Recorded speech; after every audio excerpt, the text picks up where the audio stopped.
All right. Hello, everyone, and welcome to our weekly Power Lounge. This is your place to hear authentic conversations from those who have power to share. My name is Amy Vaughn, and I am your host. Let's see, hold on. I just lost my windows are all mixed up. Give me just a second. All right, here we go. My name is Amy Vaughn, and I am the owner and Chief Empowerment Officer of Together Digital, a diverse and collaborative community of women who choose to share their knowledge, power, and connections. You can learn more about us and join the movement at togetherindigital.com. Today, we are going to help you all learn how to make a little moolah while making, you guessed it, a podcast. How meta of us, right? Join me in welcoming Molly Ruland, the visionary force behind Heartcast Media. As the CEO and founder, Molly has revolutionized branded podcast production, driving revenue and meaningful connections for businesses. With experience in podcasting, booking, and content creation, Molly generously shares her insights as a sought-after speaker. Now a proud sponsor of the Power Lounge podcast, super exciting, Molly's unwavering belief that listening is the revolution guides her leadership from the serene landscapes of Costa Rica. For those who are listening live, can see the lush greenery behind her, where she resides with her three furry companions, nestled to a majestic volcano. Molly, welcome to the Power Lounge podcast. Thank you so much for being here with us today. We're excited to chat with you today. Thank you, Amy. It's really great to be here. It's always nice to see you. Same, same. So Molly was introduced to us at the beginning of the year.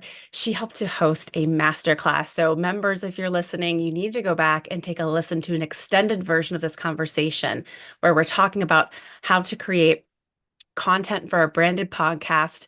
It is a deep dive into this conversation.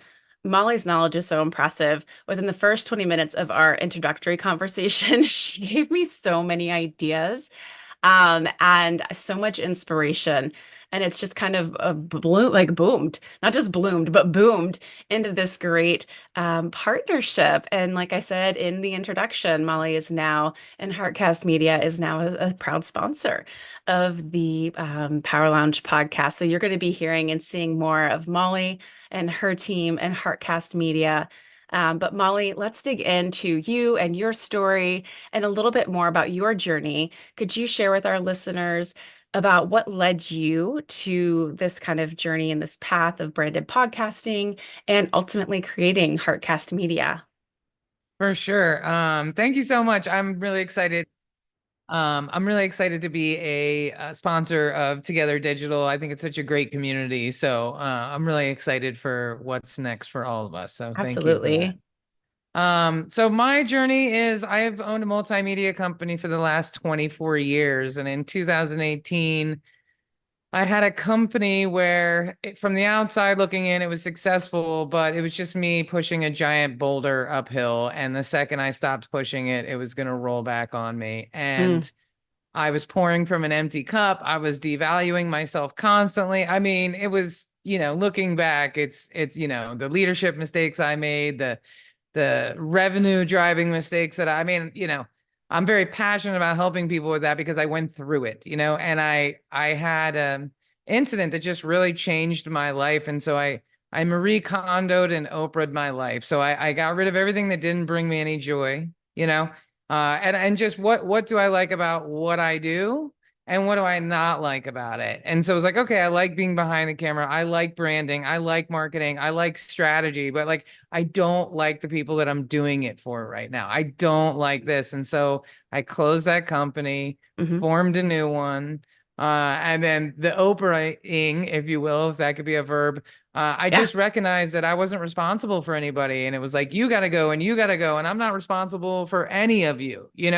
And that was such a huge moment in my life because while I thought I was empowering people, I was actually enabling them to not Oh. be great, and sometimes you build, you know, a farm and you till the land and you have all the seeds and all the tools and you make them available for people and they don't do anything because they don't want to farm They want the end product.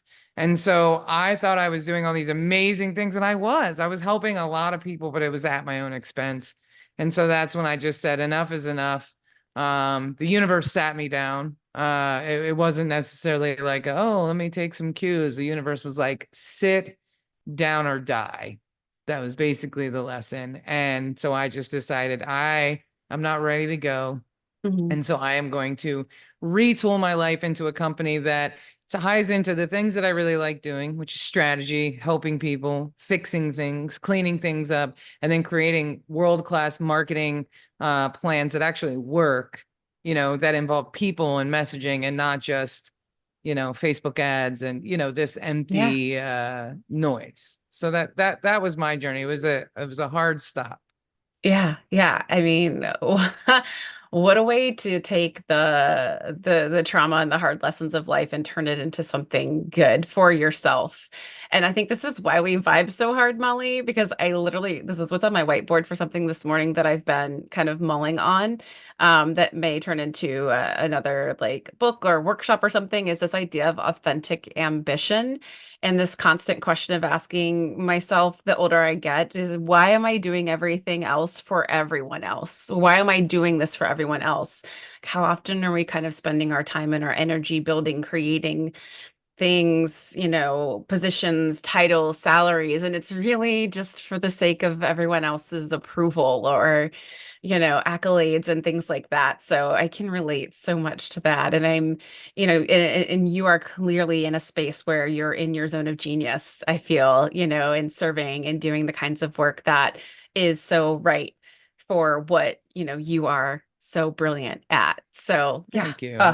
So Thank you. great, so great. And I'm so envious every time we get on the call and I'm just seeing like the greenery behind you and the breeze and the sunshine. I keep just saying it. Someday I'm coming down to visit you in Costa Hey, Rica. We're going to you be know, there hanging out on that back porch. that's right. Plot twist. We both might have this background sooner than later. You never Right? know. Absolutely. Absolutely. And also in your bio, you had this phrase, listening is the revolution. And I really love that phrase. I would love for you to kind of dig into that a little bit more and explain to us, what does that mean to you? And how does this philosophy shape the work that you do? For sure. So I've always been kind of obsessed with like pirate radio and, no censorship, this idea of like free airwaves, sticking it to the man, if you will. And I just feel like, where we're at in the world. So I'm obsessed with podcasting because it's like the ultimate pirate radio, right? Like you have this voice. And I just think that where we are in the world right now is, if we don't start listening to each other, we're really going to be in big trouble because, Yeah. it's this lack of empathy, and so podcasting was a really natural transition for me, because it gives people an opportunity to talk and have deeper conversations, and it gives people an opportunity to listen. The thing about a podcast, no matter how much it pisses you off, you can't respond in the moment, right? You Yeah. just got to listen. And I think that we all need to get more comfortable with just listening, right? Like I just went to a women's retreat and we did exercises where, I would talk for 4 minutes and the other person's job was just to listen and not Mhm. respond or problem solve. And then we would switch. And that is shockingly hard Mhm. to not respond, especially if you're someone who is an innate problem solver. And I think that's really where the magic happens. So, it's a bigger message and a literal message, with the work we do. I love that. I think both of those answers for those first two questions creates a very big brushstrokes of podcasts and podcasting from a philosophical standpoint. Let's dig into podcasting for businesses, which is kind of what we're here to talk about today. That landscape in podcasting in general, obviously, is constantly changing and evolving, and there's a lot of it out there. What are some of the biggest opportunities as it pertains to businesses leveraging podcasting, for specifically for revenue generation? So what the first thing I would say is ignore everything that you're saying because none of that has anything to do with you, right? If you're not trying to be the next, Joe Rogan or Breakfast Club or Brene Brown, whatever, right? If that's not your goal, then downloads don't matter. If that is your goal, That's a totally different conversation. You need a marketing firm and a PR company and a whole lot of advertising dollars, right? But I don't think anybody in this conversation is really trying to do that, right? That's a totally different track. So I would say ignore everything going on in the podcast industry, because whether Spotify is closing studios or Meghan Markle got another deal or somebody got robbed by Podcast One has absolutely nothing to do with your business and bottom line. So forget all of it and ignore all the advice that you're hearing online, because it's all bad, right? They're going to say, do a weekly podcast, make audiograms, blah, blah, blah, blah, blah. Nobody listens to audiograms, right? Every time I do a speaking engagement, I say, how many people in the room have ever clicked on one of those play buttons with a sound wave static image in the back? No one raises their hands, right? So the data is there. They just don't work, right? So this idea of like volume, reps, that's not it. Podcasting is all about building relationships and business development. It is not about downloads. Downloads don't close deals. Relationships do. You know, if you really look, you can even look in your own accounting software. It'll tell you who your number one customers who have spent over the lifetime of your business, right? That didn't happen because they listened to your podcast. That happened because you have a relationship with them, right? And I think that in 2024, especially, you know, it's hard to get business out there. It is not 2021 or 2022 anymore, my people. It is not. It is a hard road out there. A lot of money is funny. Budgets are tight. It's an election year. It is not the same landscape. And your business revenue is going to be based on the relationships that you maintain and that you create. And so this idea of like volume, churn and burn, get them through the door, focus on the next episode.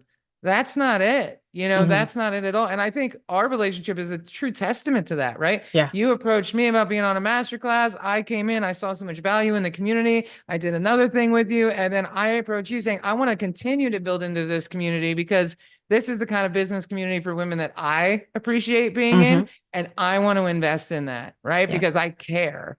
And Hmm. I know that ultimately I will meet my people and Yep. we will do business together, and it'll be for the right reasons because they've heard me talk. They see the work that I do. They like me. They resonate with me. And that's how we're all going to do better this year, is like fostering the relationships we have. So I would say ignore everything that you're hearing and just focus on who are 12 people this year that I could interview that would move the needle in my business.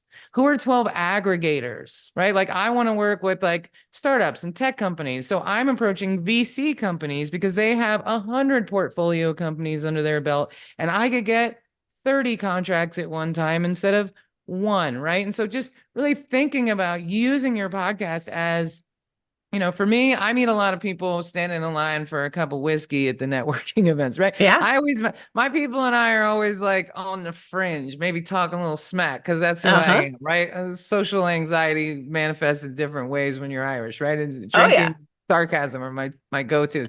But I always meet somebody that I'm like, oh man, you know, you're my new bestie. Like we speak the same language, right? Like that's where it's all where it's at. That's how we're all going to survive in this crazy market that we're in, is Hmm. relationship building, you know, Yep. relationship building. So I think focusing on who can you interview, who do you want? Who do you want to spend Hmm. time with this year? Because Yeah. I also think that the quality of your life is 100% dependent on your relationships, personally and professionally, Yep. maybe more so professionally, because personally, they're not going to say you did a bad job at this or I'm not going to pay you. Your friends and family don't have as much control over your general stress as your clients do. And Oh when you have yeah. great clients, you feel empowered, you feel excited to see them. When you have Hmm. clients that are bad, they're the topic of every employee meeting. They drain you. They make you feel devalued, unseen, unheard, unvalued, right? So you know, more important than ever before, like get to know the people and form really solid relationships. And a podcast is just like the cheat code to getting that done. Yeah. It's so true. And I think it again, when you're looking at something like podcasting, which does feel like it's an oversaturated platform at times.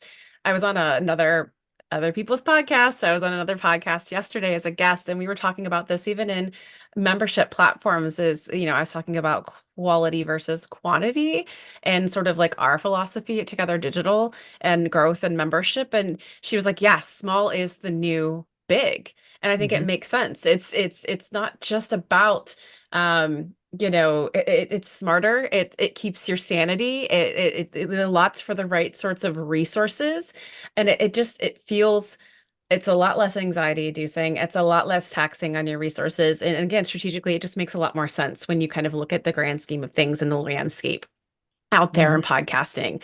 And again, relationship building, like you're saying, I think that if you're looking at it more from a long tail standpoint too, the return on investment, while the lead might be a little bit longer, the return on investment is probably going to be much stronger as well. So I do think this is great fodder and conversation because I do feel like those who are listening are probably listening and are listening from two fronts or a couple of fronts. One, they are a business themselves and are looking at creating a podcast, or they have a client, right? Who's like, we have to have a podcast and we need so many downloads and we need an episode every week. And there's just all this pressure on these sort of vanity KPIs to Hmm. say that this is what it takes to create a successful podcast.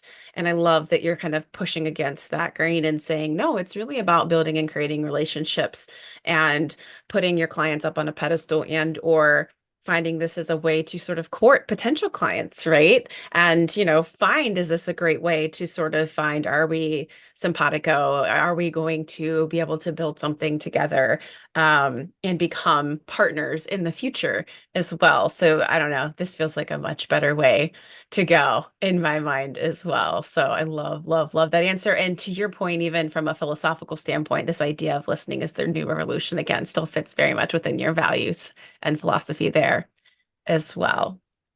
Thank you. Yeah. Absolutely. And then my next question for you is if you could highlight some critical strategies on creating compelling content that resonates with audiences or potential sponsors, because obviously, as you're kind of sitting down and starting to think through and decide and define, I mean, I know we're talking about creating a podcast for the sake of relationships, but for something like us, Together Digital, this podcast exists to help empower women who are in the digital marketing and tech space. We want to attract potential new members. This is all about creating awareness. So obviously, we're considering our audience. What kinds of advice and strategies would you recommend there? I would say really dial in on what you know and what you love. If you have a business about graphic design, don't start a podcast about failure. You know what I mean? Like, Yeah, okay, yeah. forget what people want. Mm, Forget what people, right now, speak to your target audience as far as like you're looking for women in business who want to be in this community and they want to learn about other, you know what I mean? That makes a yeah. lot of sense, right? Uh-huh. But you're giving like really good information. You're having an abundance of information. You got the masterminds, the podcast, you're really delivering a lot of value. So it's a little different. Now, like Hmm. a person who's a coach, let's say, right? Yeah, Their podcast would be a little bit different. Like they should really dial in on like, are you a grief coach? Talk about grief. You yeah. know, talk about the thing that you're really passionate about and that you have experience in. And, you know, I was on Instagram this morning and this woman was singing this really powerful song and it was just saying like part of the problem is like us and we all fall for it. You're scrolling through Instagram, you're watching these reels, these women are doing these amazing things and you think to yourself, I could do that, and then maybe you start doing it, but it's like, but what is that? Like your clients are not on Instagram, on reels, and if they are, they're doing it shamefully in their beds like the rest of us. They're not Yeah. hiring people.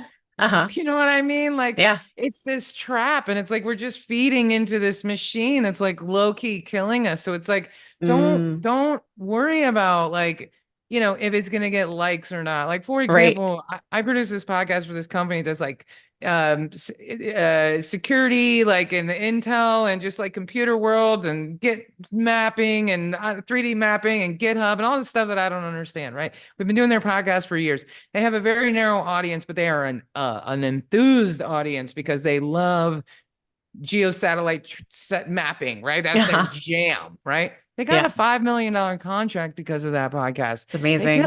They get like 100 downloads an episode, man. Yep. $5 million contract. And then 2 days ago, I was recording a podcast for a client, and it's two guys trying to get some money, or one guy trying to get some money, and another guy trying to help them. And they mentioned this podcast, and I said, "Well, we've actually been producing that podcast since it existed. I'll make an intro, and you can have them on your podcast." So now, what you know what's going to happen? Like some big money contracts are going to get Yeah. fulfilled.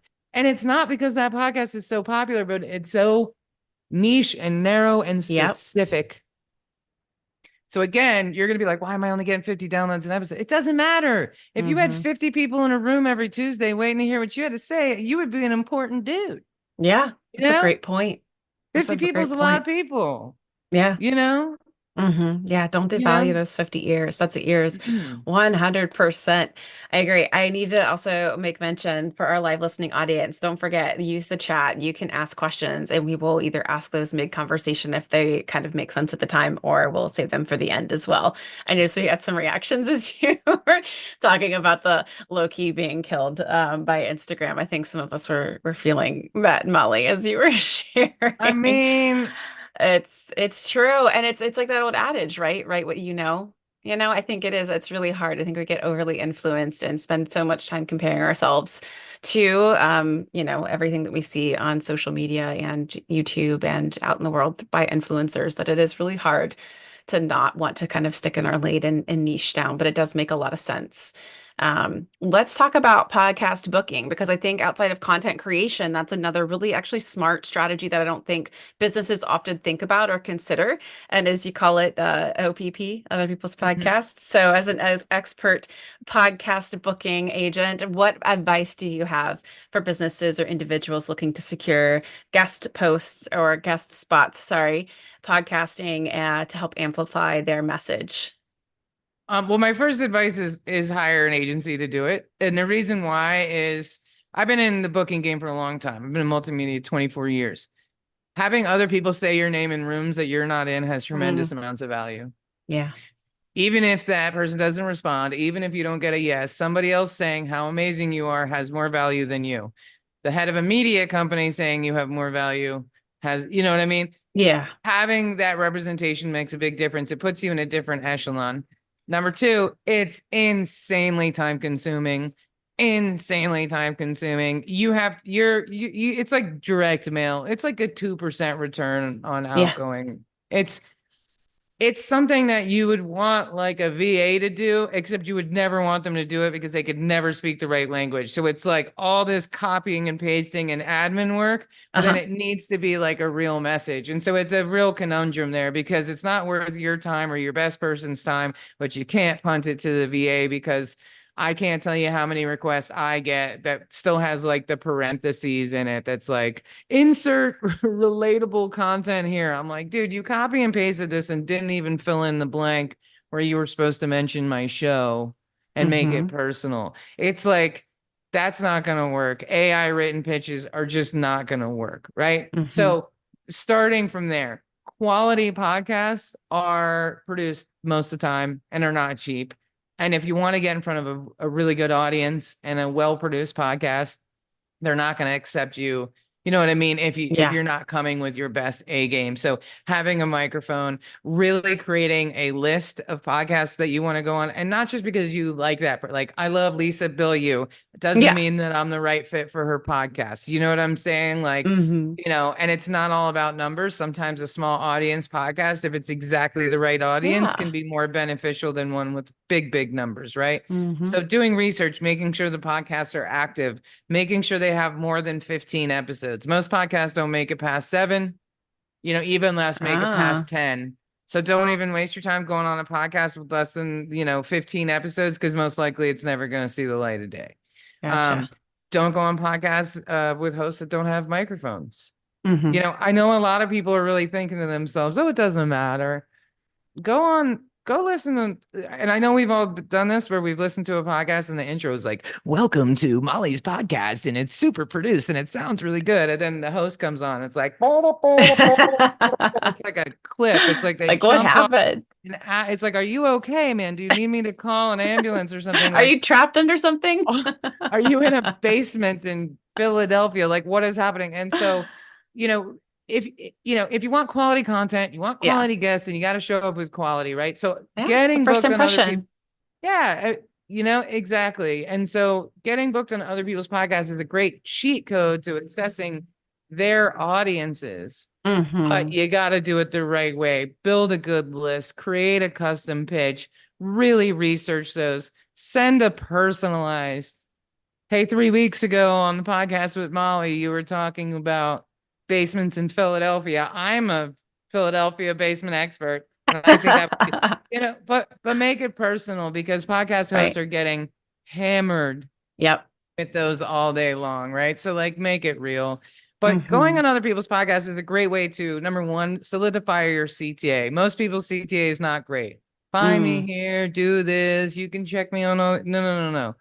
mollyruland.com/free stuff. Whatever your seat, like one point of contact, so that so you can track it.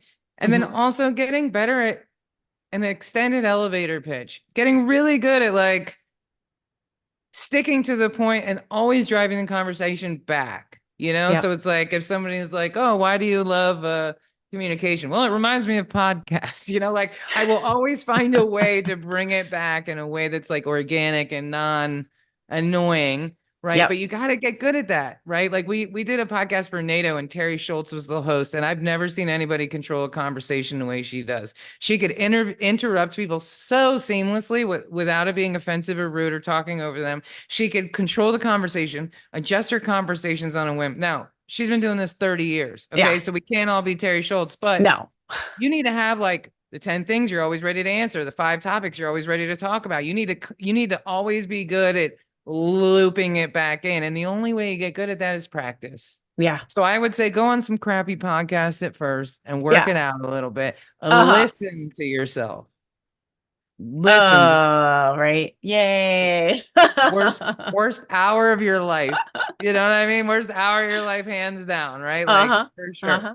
But you're gonna get much better. You're Yeah. gonna, you're gonna get a lot better at your presentation. You're gonna recognize where you're repeating yourself and saying all of these things. So it's a great way to really like really reform your pitch, dial Hmm. in your CTAs, and get really good. One of my old companies, I used to at every staff meeting go around the room and make everybody say the elevator pitch.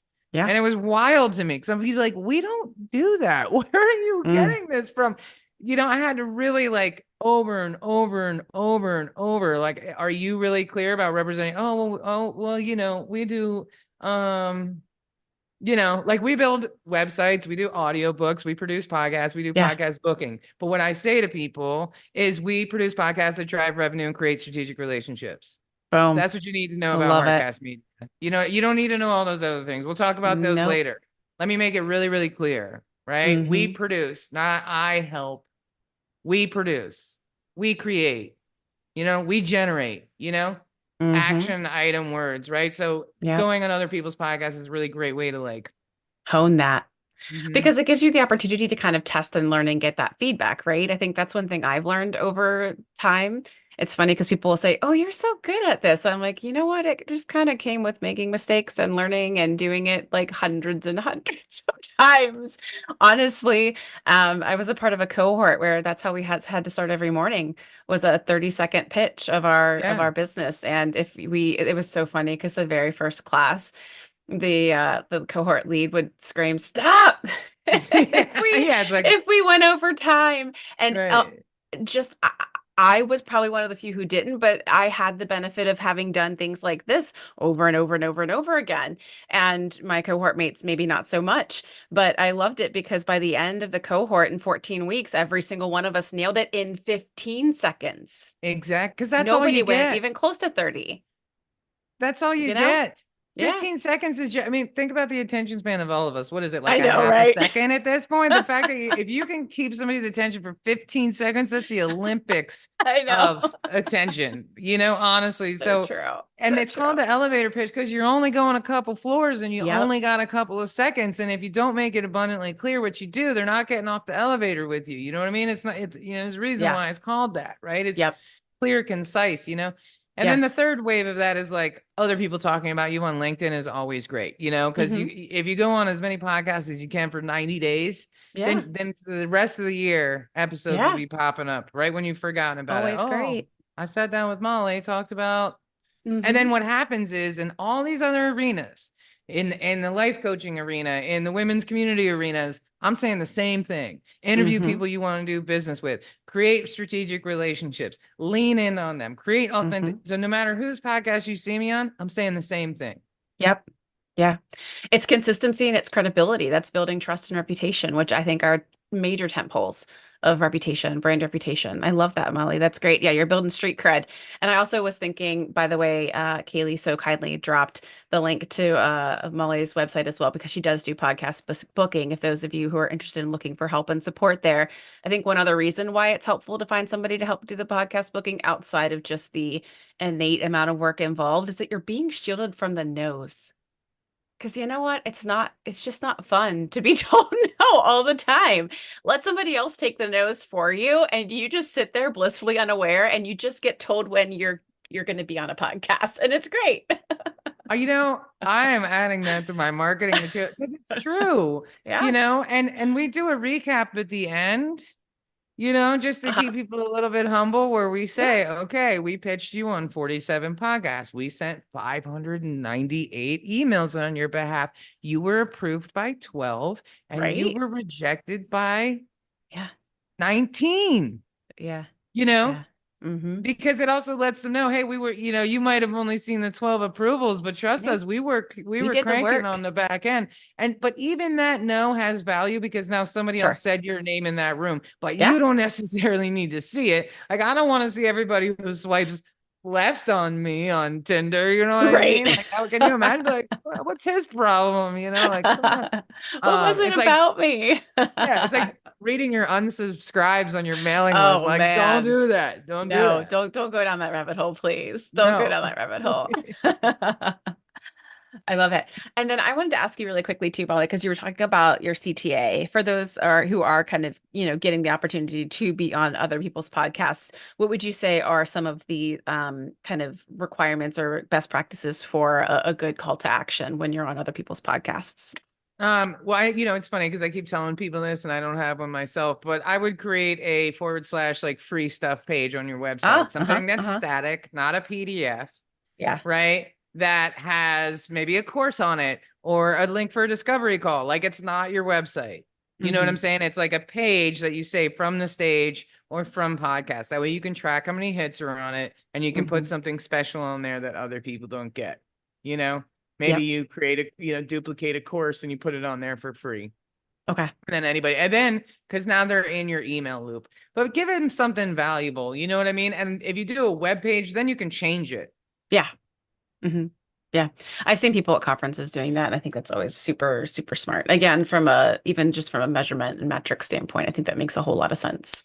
You can see like what they're clicking on, Yeah. right? Like, I have a program that I use that like records people's screen when they're on my website, Uh-huh. which is Yep. wild and Yeah, almost love a it. little creepy. But I'll tell It gives every you week. input. It Every gives you week I input. go and I watch, and I like one time I found a video that had sound on it on my website. I was like, what is this, 1994? Like, holy What? crap, how'd that get through? But like watching people, how they move on the website and what they pause on, what they hover over, what they just, I mean, speed race right on by. I'm like, Yeah. I took 2 days to write that content. They're like, ring, couldn't Yeah. care less. Oh, I You know know what it's I so mean? hard. As a writer, I have just come to terms with the fact that I know people don't read, but it's okay. I know it It sucks. it is what it is. It is. It's, But it's good to know. having a clear CTA just makes it really easy and something easy to remember because Hmm. listen, I don't need to tell people how to find me on LinkedIn. Just put my name in on LinkedIn. You can Yeah. put my name into Google. You'll get all Yep. those links too, right? Which Yep. side of me do you want? What I really want you to do is join my email list so that I can communicate with you regularly. And so if I Exactly. make that really easy from that CTA link, and Hmm. then it's also not so messy when you're going on people's podcasts. It's like, Yeah. heartcastmedia.com / free stuff. I'm going to make that today, actually. Yes. Why not? What am I doing here? So, but that to me is the easiest way because you can also get caught up in trying to make a PDF and then it's not even branded the rest of your business and then it's outdated and you haven't looked at it and like who's opening PDFs on their phone? You know what I mean? Like, come on, man. Right. Like, let's make it as easy as possible for people to get your information. Yep. Remove those barriers. Mhm. All right, let's talk about a little bit of authenticity in creating branded podcast and production. How can businesses maintain their brand voice while providing valuable content? I think this might actually bleed in. I might tie this question in with one of our questions, if you don't mind, from one of our live listening audience Sure. guests. They're building a mindfulness app for children ages 3 to 5. I love this. And their parents. Um, this actually might be two questions, so sorry, Molly. Should I create content for the parents? I'm in the planning stage now, so I will need to plan on how to build an audience. So this is kind of two questions for you. Well, the parents ultimately are going to be the ones that are downloading the Yeah, app, right? So exactly. that's Three to your five's a little target. young for, yeah. Mhm. I mean, I've seen them on iPads. It's wild, but they're not there yet, right? They're downloading stuff maybe, but not intentionally. Yeah. Exactly. So I would say, yeah, aim at parents. Mm-hmm. Um, a podcast for you would be really smart, Yeah, I agree. it would be really smart for you. Uh, I would probably do a very short solo podcast if I was you, like 10-minute episodes and batch them and do them weekly, like one topic at a time. Yeah. Is your 3-year-old freaking out every time you need to go to daycare? Here's a tip for you. Oh, I One love tip at a that. time, kind of a thing. Give parents an arsenal of Mm, yes, tools please. and tips they can use, and then have like really great opt-ins. It's just a nurture campaign, like Mm-hmm. originator, right? Because now you've got an episode going out every week. You can do a newsletter around it. You can do social media posts around it, and you're Yep. aiming at parents. So I would create an avatar, right? Like, Yep. if it's 3 to 5 year olds, it's like, are you completely overwhelmed by having kids in daycare right now? Like, speak their language, not kids, right? Because Yep. people with teenagers is a very different conversation than people with kids 3 to 5, right? So Mm-hmm. I would aim, create that avatar and aim directly at them. Yep. Um, and then in regards to the authenticity, like, be yourself, right? Like, Mm-hmm. if you're from Long Island and you're kind of sassy and you drop F bombs, probably not on your mindfulness app, then be that way in your podcast. Don't fake the Yeah. funk. Be who you are, because there's also other parents from Long Island who drop F Right. bombs who need help with their 5-year-olds, right? So, like, don't shy away from who you really are. Be Mm-hmm. yourself, because then you're going to get people who resonate with you and want to work with you. Yeah. You're going to attract the right kind of customer, the kinds of customers you want, and attract the ones, honestly, that you don't want.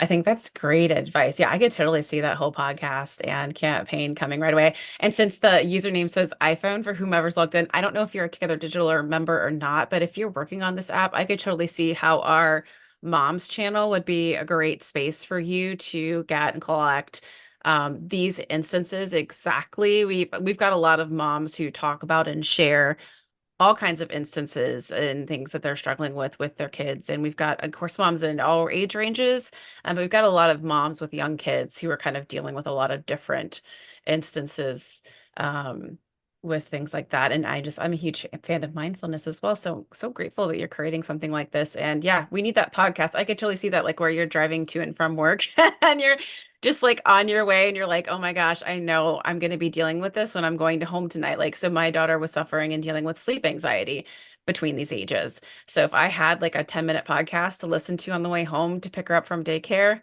oh my goodness, we need this. So yeah, keep up the good Yeah. work. That's amazing.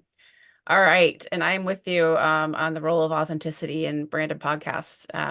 You've got to have not just like that tone of voice, but that I always say don't have just a TOV, have a POV, have a point of view about things in the world. That's what people want from you. They just don't want like this consistent voice of things. It's like you have to have a point of view, a perspective on the world. Otherwise, you're just kind of a robot. All right. And Go having a ahead. solo podcast is a great way to do that, because Mm-hmm. anybody listening to this could take their business and think of 56 tips, as long as you separate them. I Yeah. could do a tip about how to use your microphone properly. I could do one about how to choose a microphone properly, right? Yeah. One thing at a time, Uh-huh. one tiny Little little tidbit at a bites. time, 10 minutes or less, right? Mm-hmm. And then it's like, wait, that's actually easy to do, because then you could also batch those. You could Mm-hmm. create your outline for the first 6 months based on what programs you have, what courses you have, what webinars, retreats, the launch of the app, whatever, and Mm-hmm. put a hierarchy of what's most important. And now you got to outline, okay, today I got to talk about, how to deal with your kids with love when you're when, the 90s rap baby in you wants to like shake them, right? Because I feel for parents who are like going through their own struggle and they have to be this beacon of like mindfulness and Yes. perfection. And it's like, but really they got their own trauma, right? So like really Yes. dialing in, one episode at a time, and you could batch Uh-huh. those. If it's 10 minutes or less, you could get into a zone, take your cappuccino, Uh-huh. and sit down and crank out 10 of those. I Now love you've it. got 2.5 months worth of podcast episodes ready to go. So it could be very, very manageable, and a lot more manageable actually than doing interview podcasts Yep. if you don't really have that bandwidth, because you could do Yep. 10 episodes in the time you can do one. Yep. Yep. You've totally given me a whole nother ideas. Okay. All right. This is great. All right. Keep the questions coming, folks, if you've got them. Molly, we've got a few more questions here for you as well. What are some common misconceptions about podcasting as a revenue generator, and how do you address them in the work that you do at Heartcast Media? Well, I see it a lot in these like Facebook groups and stuff. They're like, how do I monetize my podcast? And it's like, no, Mm-hmm. your podcast is the money. You're not monetizing it. That's not how this works. It's a rookie mistake in question, right? Your podcast is the money. Your podcast is the brand. Your podcast is the tool to create relationships. This idea of getting a bunch of downloads or making ad revenue, it's like, if you're not Yeah. getting 5,000 downloads an episode, like that is not for you. It's not for you. It's just not.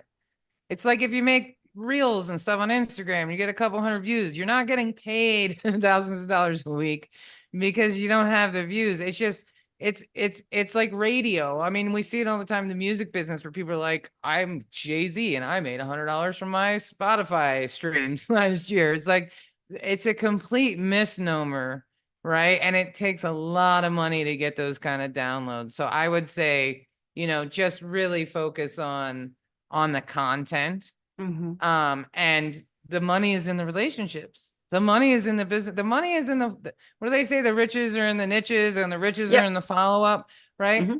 The money is sending the email to your host, your guest 2 days later. Hey, Tom, thanks for coming on my show. I really appreciate it. Would you mind making that introduction to Susie? Hey, Yeah. I would love to get a meeting with you to pitch that product I mentioned. Go for the ask, right? Because if you do a really good job with your podcast, and you introduce them really well, right? The secret sauce is the intro every single time. You do a really good intro, like an Mm-hmm. intro that you wrote, that you researched, of stuff that's like, how did they even know that? I didn't give them that. Yeah. They go into that conversation completely. They like you, and the gift of Mm-hmm. reciprocity is super real. So you Yeah. do a great interview, and then you follow up the next day. They go, "Oh, Molly," their face lights up. They're happy to see my email. Sure, I'll make that introduction. And you kick that can all the way down the curb. You kick the ball into the goalpost. And what's happening is people, kick the ball halfway down the field and they just go for another ball. Man, you got to take that thing to the finish line. That is a relationship that you need to nurture. That's Mm-hmm. where the riches are. It's not in the downloads. It's not in the forward facing stuff at all. To get 5,000 downloads an episode is a Herculean Yeah. effort. Yeah. Herculean, Mm-hmm. where you're not a business owner anymore. You're a podcaster. Yeah. Like full time, like all the time, nothing else.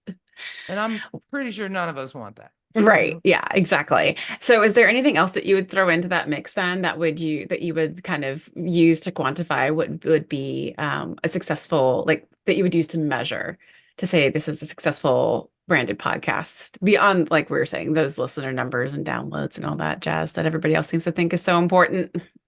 Well, going a little old school, is your phone ringing? Are you getting discovery calls? There's a lot of collateral benefits, right? It's a banking term, but I think it's really relevant for podcasting. Um, when you're at a convention, does anybody say, "Oh, I listen to your podcast"? You're like, "Oh, you must be one of the 17 people." Thank you.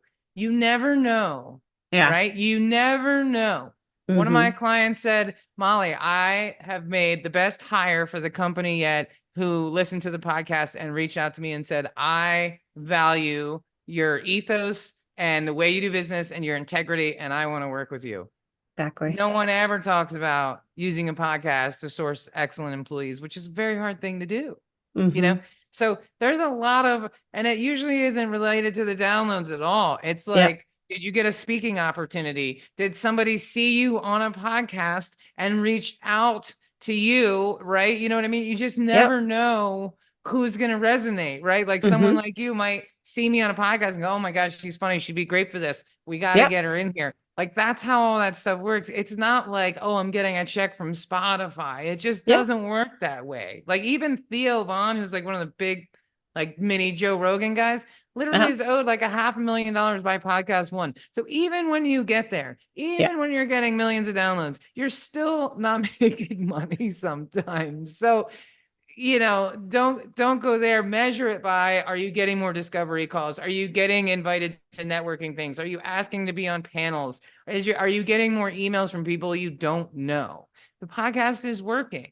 Hmm. If again, as long as you're marketing it the right way too, making sure you're telling people about it, making sure you're using those assets and not just on to the next, on the next, on to the next. It's like, whoa, slow down. Do a little marketing before the episode, do a little after, because all you're doing is just telling the world, hey, I know Amy. I'm cool enough to sit with Amy. You know what I Yeah. mean? But also email Amy and say, thanks for having me on your show. What can I Hmm. do? How can I support, whatever the mission is, but nurturing that relationship. And I don't think people talk enough about that at Yeah. all, I agree. at I all. agree. I agree. Because, Go ahead. no, go ahead. I was going to say, I've had very few people that have been on the show kind of come back and sort of try to re-engage. I definitely try to re-engage with them oftentimes, but yeah, it's very interesting. And then I'm pointing fingers, but I'm also guilty of the same, of not reaching back out after. So yeah. It's, it's It's one of those things you just hard. don't think about, right? It happens and you're excited about it, then it records and then it comes out and you're like, yay, it's live, it's in the world, and maybe you'll share it and then you forget about it. Life kind of just goes on. So it's such a good point. You make such a good point. And podcast hosts, Hmm. think about how many people you know.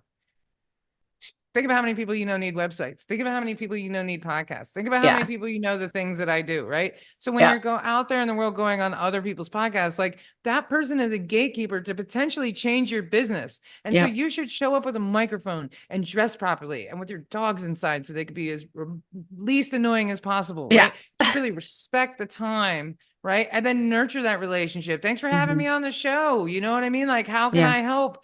Or would you mind making an introduction if they like you and you showed value and you cared, right? Because, if you work with us, you're paying us to produce your podcast, right? And so Hmm. if these people are spending 450, $650,000 an Yeah. episode and you're showing up on your cell phone or, Yes. Oh on my gosh. Thank God nobody has vacation. ever done that on this show. I have heard nightmares from other friends who do podcasts. Some guy got on a podcast from the dentist chair. That was one of us. That Was was that, it. He said, hang on, I got to spit. was And we that were you like, guys? is this really I might have had happening? somebody else tell me the same thing then too, because I was like, I don't remember it being you guys, but that's like, oh my gosh, what the heck? Wild. So it's like, The don't nerve. disrespect that host, right? Because if you're the Yes. host, you're putting so much effort into it. You're paying a company. Right. And if you're not, you're paying yourself and time spent on Right. creating all that stuff, which you should not do. But right, it's still time Right. is money. There's It money is. involved. And then you're just gonna show up without a microphone and show up.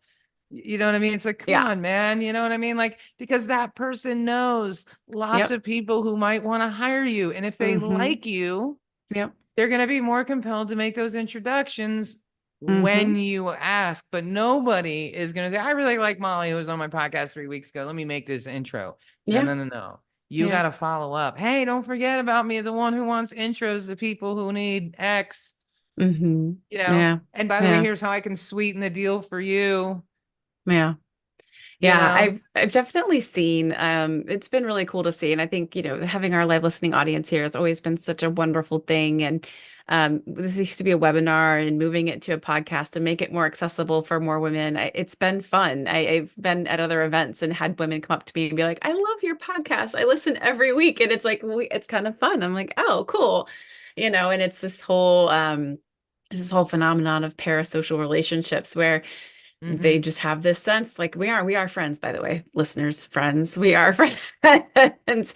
I consider you all part of the community, together digital members or not, because they listen and they learn and we grow together. And I think that's amazing that we have that ability to sort of be that and there for each other in that way. I think it's really, really cool, but also very strange. But it just goes to show you, like you said, it's doing what it's supposed to do. It's building relationships. It's extending the brand, the trust. It's completing our mission of empowering women, professional women who are in the space.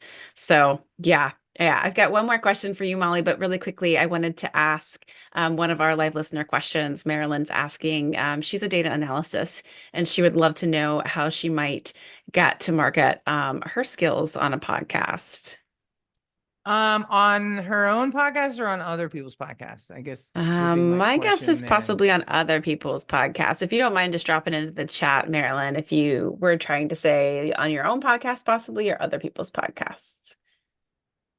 And I And could kind of start to answer. I yeah, would sure, go say ahead. dial in on what are the keywords that really describe the things that you are intelligent and experienced in. So it's not just like data, it's like technology. If you're the president of the company, maybe it's leadership. If you're a solopreneur, maybe it's entrepreneurship. You're a woman in business, so it could be a woman in business based podcast. There's a Mm-hmm. lot of arenas, right? Like you're not just one thing. It could be mom in business, mom in C-suites, right? Like there's a lot of different angles for you to go. And when you're going on other people's podcasts, there is benefit in diversifying yourself and being in lots of different arenas because you just never know who's listening, right? Who's looking for exactly you. So I would say get really clear on what are 10 questions you're always ready to answer.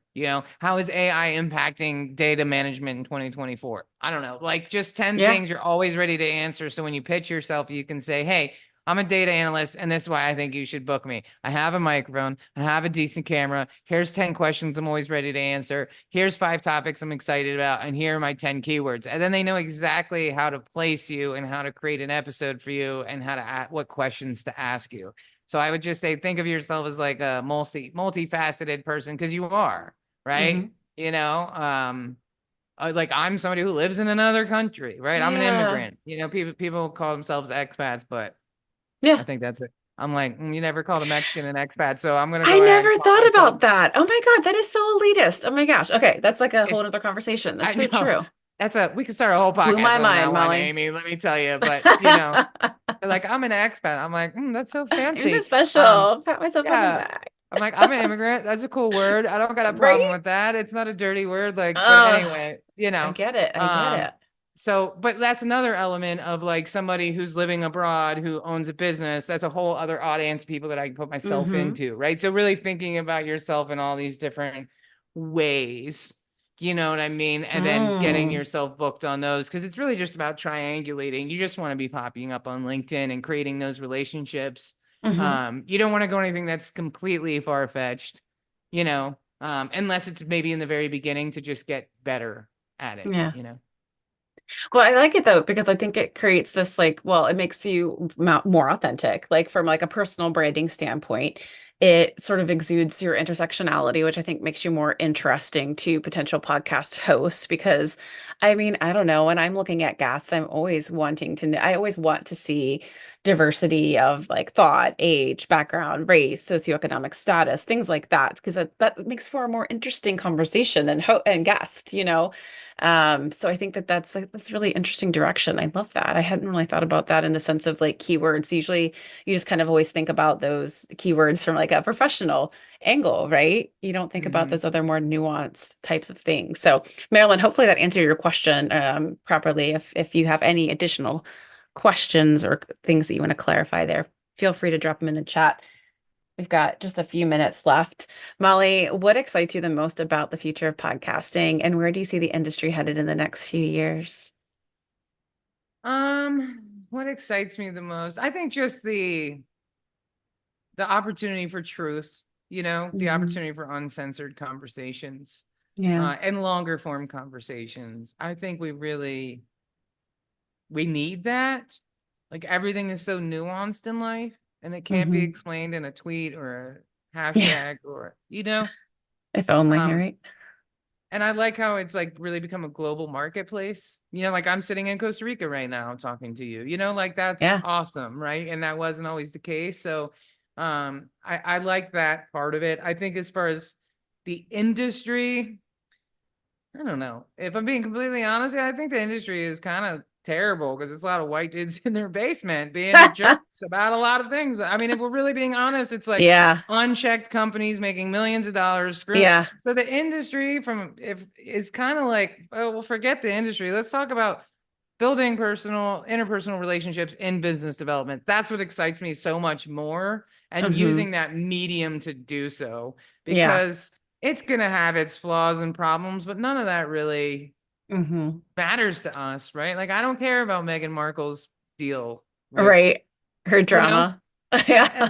that has nothing to do with me, right? So I think it's great that it's not going anywhere, right? Like, if Yeah. anything, people are like, "Oh, podcasting is we missed the boat." I'm like, "No, you did No, not. It is just getting no, started." And it for all the is. podcasts out there, like so many of them are not active, so it's not nearly as big of a pond as people think it is. Hmm.